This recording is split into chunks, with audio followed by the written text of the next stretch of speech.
Well, look, I think the issue here is that the Governor was putting her name to a statement from many central bankers across Western countries, just underscoring the importance of central bank independence in a liberal democracy. She should have probably taken advice and also had a conversation with the Minister. I know the Minister has subsequently spoken to the Governor about that. But we as a government, I don't comment on domestic affairs of other countries, but equally I respect the independence of the Reserve Bank, and I respect her independence as to what decision she may have taken hypothetically with that advice. That's hypothetical. Can I very quickly ask the Minister just the tenor of that conversation, what you said to her, what she said to you in response? Yeah, look, I spoke to her the day after she had signed the statement, and I asked her why I hadn't been informed earlier, and she put to me that she'd been reluctant to contact me at 3 a.m. in the morning.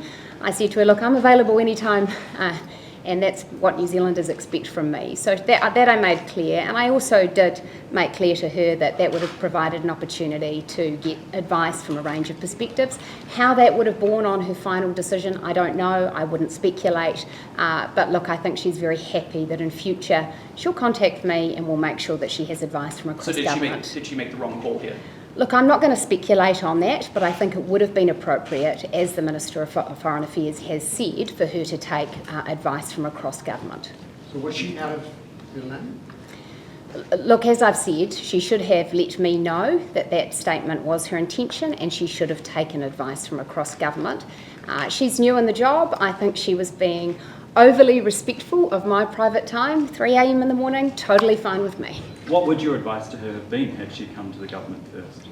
Look, I would have advised her that it was a matter that she should take a perspective from the Ministry of Foreign Affairs on, that she should speak with the Treasury Secretary about. Can you expand on what that position would have been? I mean, do you agree with what she said? Well, look, that's a question for the Minister of Foreign Affairs as to what the advice from that ministry would have been, but you will have seen he made some comments about that last week. Doesn't she report to you? Yes, she does, and it's appropriate that on issues of foreign affairs she get advice from the officials who are experts in that area. But sorry, as to what decision she may have taken, that would have been a hypothetical based off advice that she would have received.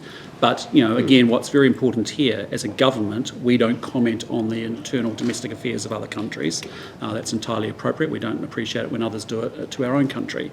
But as an independent Reserve Bank governor, we respect the independence of our Reserve Bank. It plays a critical role being independent on monetary policy in our own democracy.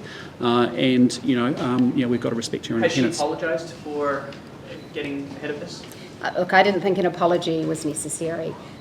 What is important is that in future she takes that learning of making sure that she seeks advice and lets people know ahead of any international statements. You said an apology wasn't necessary. Did she apologise? Not that I recall, no.